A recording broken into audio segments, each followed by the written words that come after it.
Hello दोस्तों, नमस्कार। स्वागत है आप सभी का educational study point YouTube channel पे। तो देखिए दोस्तों, SSC GD constable exam 2023 continue आपके एग्जाम चल रहे हैं। आज आपके 12 जनवरी का सेकंड शिफ्ट का एग्ज़ाम खत्म हो चुका है। तो 12 जनवरी सेकंड शिफ्ट एग्ज़ाम में हमें टोटल 25 क्वेश्चन मिले हैं आपके जीके प्लस हिंदी के।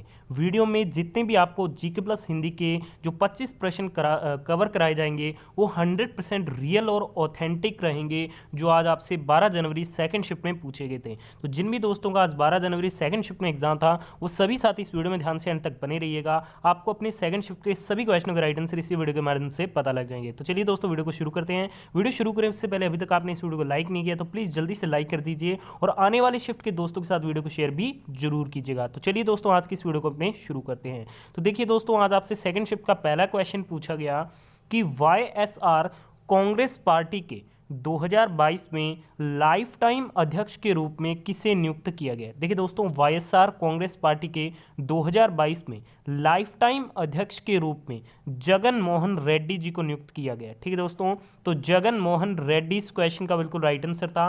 और 2022 में जो आपके सीधी कांग्रेस पार्टी उसके अध्यक्ष कौन बने हैं, तो वो मल्लिकार्जुन खड़गे बने हैं। ठीक है, तो ये दोनों बात आपको ध्यान में रखनी है। और वाईएसआर कांग्रेस पार्टी के लाइफ टाइम अध्यक्ष के रूप में जगन मोहन रेड्डी को नियुक्त किया गया है। अगले क्वेश्चन में आपसे पूछा गया कि निशा गांधी नृत्य उत्सव किस राज्य में मनाया जाता है। Where Nishagandhi dance festival is celebrated. देखिए दोस्तों, जो निशा गांधी नृत्य उत्सव है ये भारत के केरल राज्य में मनाया जाता है। ठीक है दोस्तों, तो केरल इस क्वेश्चन का बिल्कुल राइट आंसर रहेगा। आपको कमेंट बॉक्स में बताना है केरल का शास्त्रीय लोक नृत्य कौन सा है। ठीक है दोस्तों, बढ़ते हैं अगले क्वेश्चन की ओर। अगला क्वेश्चन आपसे पूछा गया कि मार्च 2022 में यूपी के मुख्यमंत्री के रूप में किसने दोबारा शपथ ली। ठीक है, यहाँ पे आपको मार्च 2022 ऐड कर देना, इस प्रकार से क्वेश्चन पूछा गया था। तो मार्च 2022 में यूपी के मुख्यमंत्री के रूप में जो दोबारा शपथ ली गई है वो ली गई है सेकेंड टाइम योगी आदित्यनाथ जी के द्वारा। तो चलिए दोस्तों, बढ़ते हैं अपने नेक्स्ट क्वेश्चन की ओर। अगला क्वेश्चन आपसे पूछा गया कि 36वां राष्ट्रमंडल खेल 2022 में कहाँ आयोजन हुआ है। तो देखिए दोस्तों, 36वें राष्ट्रमंडल खेल 2022 का जो आयोजन है वो आपके गुजरात राज्य में हुआ है। ठीक है दोस्तों, तो गुजरात इस क्वेश्चन का आपका बिल्कुल राइट आंसर था। चलिए इसके बारे में डिटेल से बात करते हैं। गुजरात में 29 सितंबर से 10 अक्टूबर के बीच 36वें नेशनल गेम्स का पीएम मोदी ने गुरुवार शाम उद्घाटन किया। पहली बार ये अहमदाबाद, गांधीनगर, सूरत, वडोदरा, राजकोट, भावनगर सहित गुजरात के 6 शहर इसकी मेज़बानी करेंगे। ठीक है दोस्तों, और इसमें देश के लगभग 7,000 एथलीट हिस्सा लेंगे। ठीक है, और टोटल इसमें 36 खेलों का आयोजन किया गया। ठीक है, तो ये पॉइंट्स आपको ध्यान में रखने हैं। अगला क्वेश्चन सेकेंड शिफ्ट में पूछा गया कि 11वीं पंचवर्षीय योजना में किस पर जोर दिया गया था, यानी कि इसका मेन मोटो क्या था। तो देखिए दोस्तों, 11वीं पंचवर्षीय योजना में तेज और अधिक समावेशी विकास पर जोर दिया गया था, यही इसका मेन मोटो था। ठीक है दोस्तों, तो तेज और अधिक समावेशी विकास इस क्वेश्चन का आपका राइट आंसर था।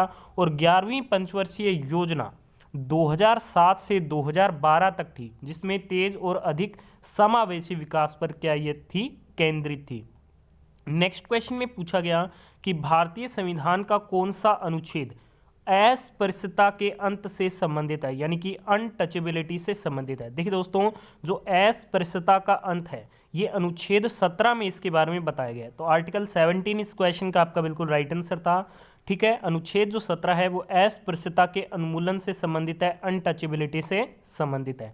और हम कुछ महत्वपूर्ण अनुच्छेद के बारे में बात करेंगे। देखिए, जो अनुच्छेद 15 है वो जाति, लिंग या जन्म स्थान के आधार पर भेदभाव से संबंधित है। अनुच्छेद जो 18 है वो उपाधियों के अंत से संबंधित है। अनुच्छेद जो 19 है वो वाक और अभिव्यक्ति की स्वतंत्रता से संबंधित है। अनुच्छेद जो 20 है वो अपराधों के लिए दोष सिद्धि के संबंध में संरक्षण से संबंधित है। और जो अनुच्छेद 21 है वो जीवन और व्यक्तिगत स्वतंत्रता के संरक्षण से संबंधित है। ठीक है, तो ये इंपॉर्टेंट आर्टिकल से नेक्स्ट शिफ्ट के लिए जरूर ध्यान में रखिएगा। अगले क्वेश्चन में आपसे पूछा गया कि अवध साम्राज्य पर अंग्रेजों द्वारा कब कब्जा कर लिया गया था। देखिए दोस्तों, अवध साम्राज्य पर अंग्रेजों के द्वारा जो कब्जा किया गया था वो किया गया था 1856 में। ठीक है दोस्तों, फरवरी 1856 में किया गया था। ठीक है, तो 1856 इस क्वेश्चन का बिल्कुल राइट आंसर था। ठीक है, बढ़ते हैं अपने अगले क्वेश्चन की ओर। अगला क्वेश्चन आपसे पूछा गया, त्रिपुरा अपने उत्तर, दक्षिण और पश्चिम में किससे घिरा हुआ है? यानी कि त्रिपुरा जो है वो अपनी 3 दिशाओं से किस देश से घिरा हुआ है, ये एग्जैक्ट आपसे क्वेश्चन पूछा गया था।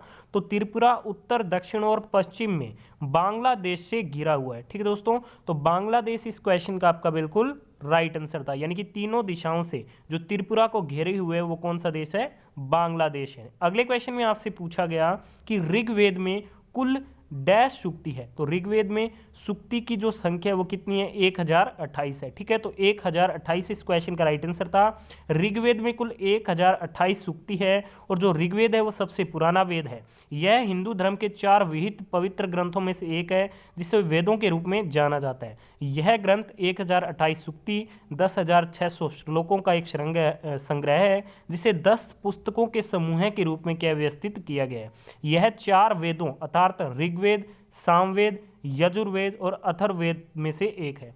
सामवेद में कई सूक्ति ऋग्वेद से ली गई है जो संगीत से संबंधित है। इसे धुनों की पुस्तक भी कहा जाता है। ठीक है दोस्तों, ऋग्वेद को सूक्ति भजन की पुस्तक कहा जाता है, यजुर्वेद को त्याग की पुस्तक और अथर्ववेद को जादुई आकर्षण की पुस्तक कहा जाता है। तो ये इंपॉर्टेंट फैक्ट्स है, नेक्स्ट शिफ्ट के लिए कवर कीजिएगा।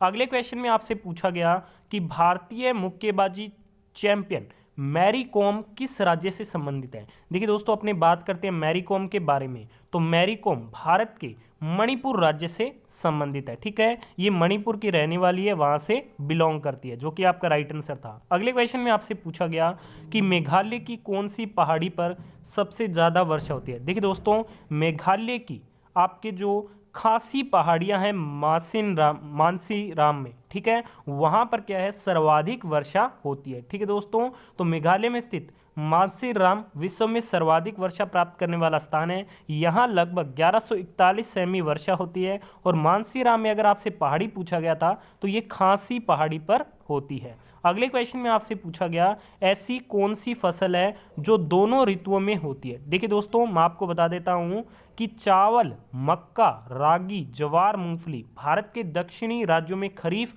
और रबी दोनों मौसमों में क्या है? उगाई जाती है। तो इनमें से आपको क्या ऑप्शन में दिया गया था उसके अकॉर्डिंग आप राइट आंसर कर सकते थे। अगला क्वेश्चन पूछा गया था हिंदी का था, जो कम बोलता हो। तो जो कम बोलता हो उसे हम अल्पभाषी या फिर मितभाषी के नाम से जानते हैं। बढ़ते हैं अगले क्वेश्चन की ओर। अगला क्वेश्चन आपसे पूछा गया कि दुख का पर्यायवाची शब्द। तो दुख का पर्यायवाची शब्द क्या होता है ये आपको बताना था। तो दुख के पर्यायवाची शब्द होते हैं कलेश, यातना, पीड़ा, कष्ट, विपदा, मातम, यंत्रणा, शोक, व्यथा, वेदना, पीड़, तकलीफ, संताप, संकट, अफसोस, खेद, विपत्ति। ये क्या है? दुख के प्रमुख पर्यायवाची शब्द होते हैं और दुख का विलोम क्या हो जाएगा? सुख हो जाएगा। ठीक है, तो ये आपका राइट आंसर था। ठीक है, अगला एक आपसे विलोम शब्द पूछा गया था कि संत का विलोम शब्द क्या होता है? तो संत का विलोम शब्द हो जाएगा असंत। ठीक है दोस्तों, तो असंत इस क्वेश्चन का आपका राइट आंसर था। अगले क्वेश्चन में पूछा गया था कि जानने की इच्छा रखने वाला, जिसे हम जिज्ञासा कहेंगे, जानने की इच्छा जिज्ञासा, तो जिज्ञासा आपका राइट आंसर था। अगले क्वेश्चन में पूछा गया कि नदी का आपको क्या है? सिनोनिम्स यानी कि पर्यायवाची शब्द बताना था। तो नदी के ये इतने सारे पर्यायवाची शब्द होते हैं, तनुजा, सरिता, शिवालिनी, सत्रोस्विनी, आपगा, निमर्गा, कुलशंका, तटिनी, सरी, सारंग, जयमाला, तरंगिनी, दरिया और निर्झरणी। ये क्या है? नदी के प्रमुख पर्यायवाची शब्द होते हैं। अगला क्वेश्चन आपसे पूछा गया कि नाच न जाने आंगन टेढ़ा, मुहावरे का अर्थ क्या होता है? तो नाच न जाने आंगन टेढ़ा मुहावरे का अर्थ होता है कि खुद कार्य न कर सकने पर बहाना बनाना। ठीक है, तो इस क्वेश्चन का आपका right answer option number C था।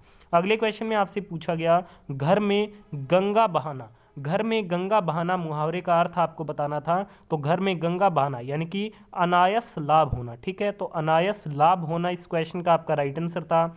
अगले क्वेश्चन में आपसे पूछा गया आधा तीतर आधा बटेर, मुहावरे का अर्थ आपको बताना था। तो इसका अर्थ हो जाएगा बेमेल स्थिति होना। ठीक है दोस्तों, तो ये इस क्वेश्चन का आपका बिल्कुल राइट आंसर था।